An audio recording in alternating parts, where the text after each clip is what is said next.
カタールにとって簡単なグループ、3連覇前のトレーニングみたいなもの。日本戦はカタールにとって王者としてのプライドを見せる試合になる。日本が一番強い相手なのは間違いないけど、タイとインドネシアも軽く見られない。カタールから見ても王者だから余裕って組ではない。我々には神がついている。神の意志があれば3回目の優勝できる。こんにちは、葵です。こんにちは、きなです。今回は AFC アジアカップ2027で日本と同組になったカタールサポーターと話していくよ。アンダー世代には興味なさそうなカタールだね。日本はグループ F でカタール、インドネシア、タイと同組になったよ。それでこれが組み合わせだね。アンダー世代のカタールは全然サポーターの声なかったって言ってたけど A 代表はあるの？そこは任せて。今回はカタールサポーターのハマドくんとリモートをつないでるよ。はら。ハマドくんよろしくね。カタールはアジアカップ2連覇中だからね。日本はアジアカップ最多優勝国だからね。じゃあカタールサポーターの話を聞かせて。任せて。ハマドくん、カタールサポーターってこの抽選結果を見て何て言ってるの？そこは結構分かれてるけど、カタールに幸運をっていう声もあるし、アルアナビ頑張れで雰囲気もある。アルアナビー？アルアナビはカタール代表のことで、意味はエンジ色のチームってことだね。そうだね。強いグループなのは分かってるけど、アルアナビならやれるって感じの声もあった。自信満々だね。自信はあるね。カタールは頂点へ。カタールが優勝するさ。2連覇してるからサポーターはイケイケだね。まさにそれ。あと印象的だったのは、神の意志があれば3回目の優勝ができるって言ってる人がいたことだよね。3連覇狙ってるんだね。そういう空気だね。もちろん簡単に言ってるだけじゃなくて、カタールはまだタイトルを狙えるチームだっていう気持ちがある。日本と同じ組だけど弱気ではないんだね。そこは全然弱気だけじゃない。グループ F になった瞬間に前向きな言葉がたくさんあったしね。なんかカタールサポーター強気だね。そうだね。強い相手がいるのは分かってる。でもアルアナビなら大丈夫みたいな自信がある感じ。ハマドくん、前向きな声だけじゃなくてグループ F はきついって人もいるの？そこはかなりいるね。俺も正直楽なグループとは全然思ってない。やっぱり日本がいるから。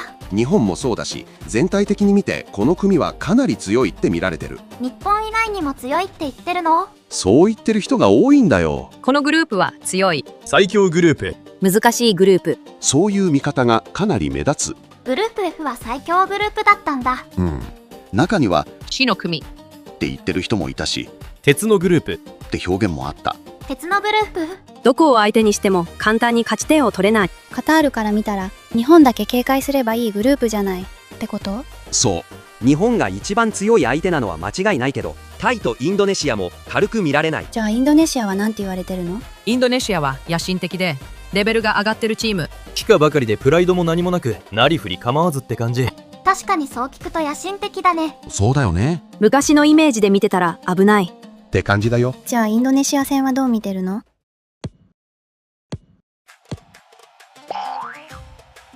怖いというより、ちゃんと勝ちに行かないといけない相手だね。油断したら勝ち点を落とす可能性がある。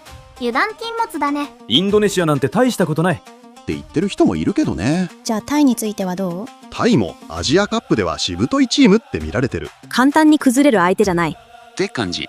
しぶといか。そう派手に怖いというより、試合を難しくしてくる相手ってイメージかな。カタールは1戦目タイ、2戦目インドネシアだから、日本戦より前に勝ち点を取れるかが大事になりそうだね。そうなんだよ。こんなこと言ってる人もいるぐらいだからね。カタールはインドネシア戦とタイ戦に集中すべき。日本戦じゃなくてそっちに集中？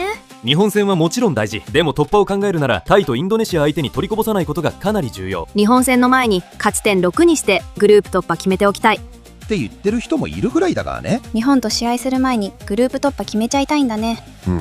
そうなんだよね。日本がいてさらに成長してるインドネシアとしぶといタイがいるから死の組って言われてる。カタールから見ても王者だから余裕って組ではない。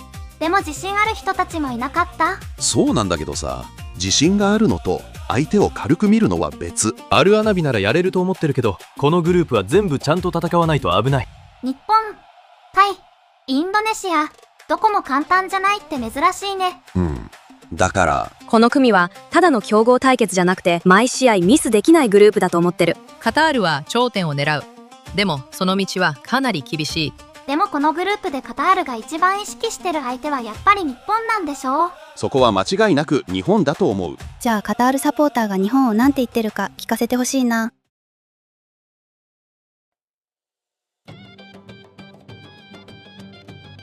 日本のことはやっぱりかなり警戒してるね日本がこのグループ首位になるって見方もあるし日本がアジアカップを5回目取るかもしれないって言ってる人もいた。日本は4回アジア王者になってるもんね。カタールサポーターもそのこと知ってるんだね。カタールサポーターから見ても日本を軽く見る空気はほぼないと思っていい。でもカタールも2連覇中の王者なんでしょう。王者としては自信はあるけど日本は別格扱いされてる感じがある。アジアチャンピオンから別格扱い。でもカタールはアジアを相手にするのが得意なんだよ。神が力を貸してくれるのかな。じゃあカタールと日本がこの組を突破するって思ってるのかな。日本とカタールが16強へこのグループは日本とカタールが抜けるって考えてる人は多いね。その中でもカタールが大本命っていう人もいれば日本が1位でカタールがその次って見方もあるんだよね。じゃあ日本との試合はどうなるのかな。日本戦はただの一試合じゃない。カタールにとっては王者としてのプライドを見せる試合になる。王者としてのプライド。めちゃくちゃ大切な試合や。ここで日本に負けるとグループ1位はかなり厳しくなる。日本対カタールは最終戦だしここで順位決まるかもね。そうだから日本戦はグループ F の順位を決める一番大きなポイント。日本は怖い。でもカタールが本当に頂点を狙うなら避けて通れない相手でもある。日本がグループ首位って予想が多いならそれをひっくり返すくらいの試合をしてほしい。日本のこと怖がってるんだ。でも日本戦は熱いよ。カタールとしては日本とどこまで戦えるかが大事になる。ここまで聞くとカタールは1位か2位通過って思ってる人が多いのかな。そこは割れてるね。強気な人もいるし若干心配してる人もいる。強気な人はどんな予想してるの。カタール1位、日本2位、インドネシア3位、タイ4位って予想。自分の国を1位にするのは当然だよね。私も日本1位になると思ってるし。日本がいるグループでもカタールが1位で抜けるって見る人はいるこれ以外の予想はどんなことが出てるの。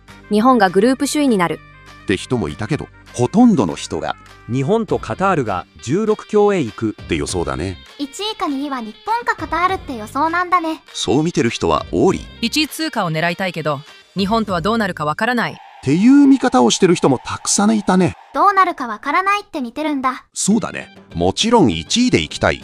でもカタールは2位通過って予想もあるんだよね。2位でも突破なら全然いいって感じなのかな。結果だけ見ればね。ただカタールは頂点を狙ってるから2位で満足する人は少ないんじゃないかな。でもカタールは3位通過になるかもなんて言ってる人もいたんだよね。3位通過か。強気な人もいるし弱気な人も両方いるんだね。日本とカタールが突破は確実。ただ順位はわからない。でもカタールにとって簡単なグループ3連覇前のトレーニングみたいなものなんて強気な人もいるんだけどね。トレーニングね。我々には神がついている。神の意志があれば3回目の優勝できる。日本にも神いっぱいいるもんね。カタールは2連覇中の王者だ。カタールならこの組でもやれるって人もいるんだけどカタールが余裕って見てる人の方が少ないよ。楽なグループならこんなに予想が割れない。カタール1位もある、日本1位もある、カタール2位もある、3位通過もある。だからこそこのグループは読めない。読めない。この組は全部の試合が難しい。このグループ自体が一番きついからどの試合も簡単じゃない。最後に日本がいるってことはその前までに勝ち点を取れてないとかなり苦しくなる。日本は2試合終わって勝ち点6あるといいな。カタールは対戦とインドネシア戦がめちゃくちゃ大事。突破だけを考えるなら最初の2試合を全力でいって勝ち点を落とさないことが大事。私はタイに頑張ってもらいたいな。ひなちゃんやめてくれよ。タイとは引き分ける気がする。タイと引き分けたら残りがもっと厳しくなるぞ。なんて言ってる人もいるんだから。初戦だし難しい試合になる可能性もあるよね。タイで勝ち点を落とすとインドネシア戦も日本戦もプレッシャーが一気に上がる。でも最初の2試合でアルアナビは6ポイント取れれば突破が見える。ただこのグループで2勝するのも簡単じゃない。日本が最後にいるからこそそこまでにどれだけ勝ち点を詰めるか、そこがカタールの一番大事なポイント。日本戦が突破をかけためちゃくちゃ大切な試合になるのは避けたい。最初に2試合勝って3戦目を迎える方が気持ち的には楽だよね。ノックアウトステージに向けた準備もできるしね。カタールはもちろん頂点を狙ってる。でもこのグループは簡単じゃない。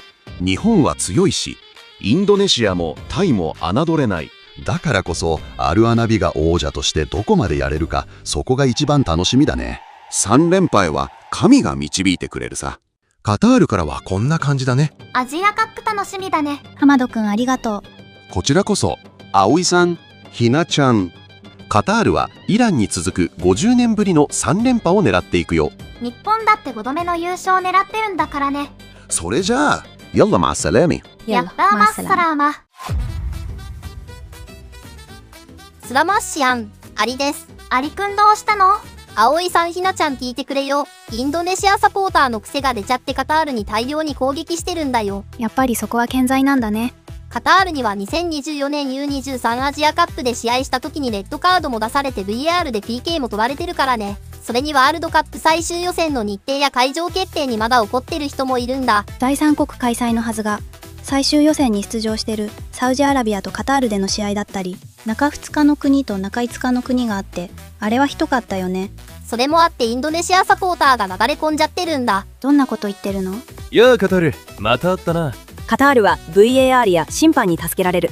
カタールが VAR と PK ボタンを起動するぞ。カタールは VAR 室と主審込みで15人で戦う。正直にフェアプレーで戦うことを学べ。カタールは金持ちな国だから何でも買える。試合も操作できる。ズルしないでプレーしろ。インドネシア7-0。カタールでキングインドが楽勝だ。正直日本王者よりお前らと当たる方が怖い。石油王が審判用のお金を準備中だよ。カタールがグループ突破できなかったら、それは審判が公平だったってことだ。これは100分の1ぐらいの声だけど、こんなことをカタールに言ってる人たちがたくさんいるんだよ。ヒヒヒヒヒヒ。試合前から相変わらずだね。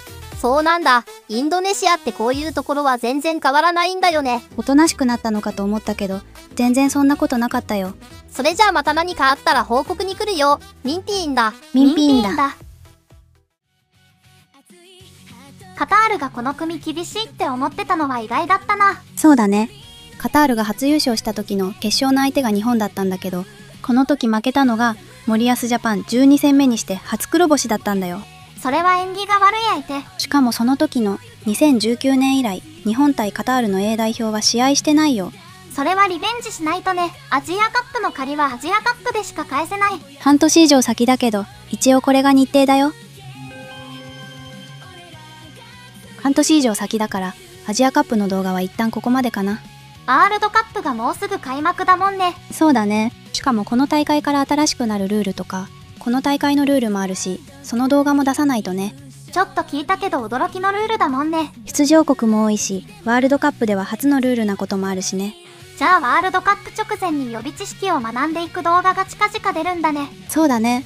今回も FIFA 公式サイトで確認してこないとね。会場とか気候とか移動距離などなど、私なりにまとめた動画を出すからね。よろしくお願いします。じゃあ今日は終わりだよ。ご視聴ありがとうございました。ワールドカップ楽しみだな。ご視聴ありがとうございました。